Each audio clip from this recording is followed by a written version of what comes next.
C'était téméraire, les impasses malsaines au possible, et pas éclairées du tout, enfin, presque pas. On attendait des attaques, peut-être encore des zeppelins, et même on disait des avions qui devaient survoler tout Wapping à cause des fabriques, et chargés de bombes formidables. Les rues étaient pas du tout sûres, pas que par les zeppelins. Il y avait les rôdeurs aussi qui profitaient de l'obscurité. Elle insistait, elle voulait sauver son Clapham, tout de suite, absolument. C'est vrai qu'il flanchait plus tôt. Il était plus rouge à présent comme tout à l'heure, mais pâle blafard, presque gris. Il gardait toute sa connaissance et gémissait tout doucement entre les suffocations.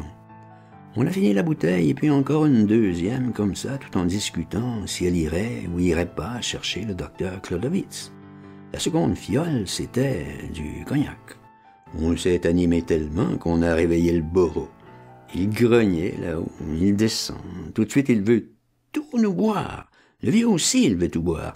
Miam, miam, qu'il fait, toute la gueule, mais il peut plus bouger. Quand même, il nous cligne de l'œil pour nous faire comprendre. On lui trempe les lèvres à l'agneau, mais il peut plus rien avaler. Bourreau, le voyant si malade, lui fait des amours, des sourires. Il l'embrasse, le berce. Delphine aussi, du coup, le cajole. Voilà un grand moment de tendresse. On voit bien qu'elle est jalouse, elle veut pour elle tous les baisers.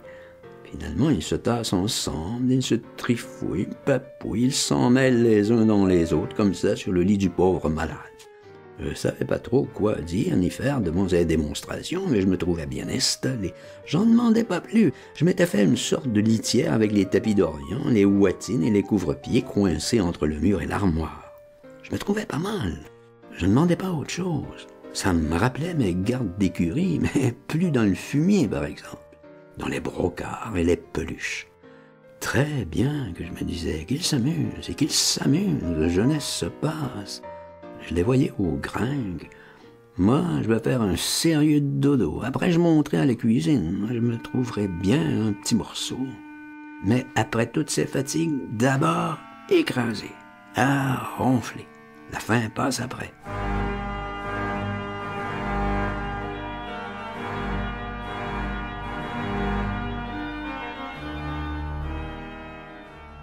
Va te faire foutre, Delphine hurle juste à ce moment. Nous prend à partie.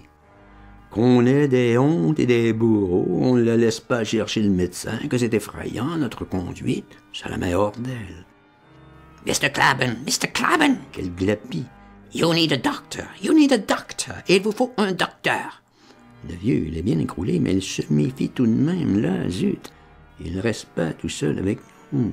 Il n'a pas confiance. Il la raccroche par sa guipure. Be a lady, qu'il lui pleurniche.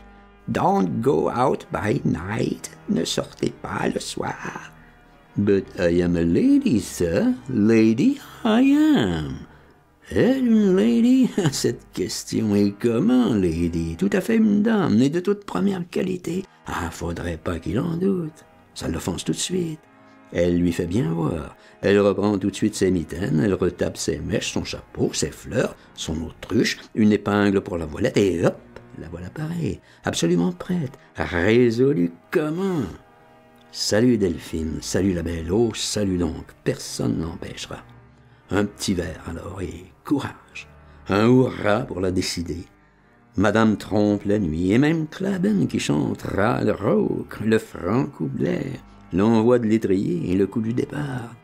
Tous en chœur alors, gloire à la vaillance. Elle n'a peur de rien, des ténèbres, des guapes, des voyous. Pas plus de beurre que de zeppelin. Qu'elle nous le ramène donc, Chlodovitz. Delphino, Delphino, for she's a jolly good fellow. Et en route, la voilà dehors, à 2h moins le quart du matin. Sapé tralala, grands atours.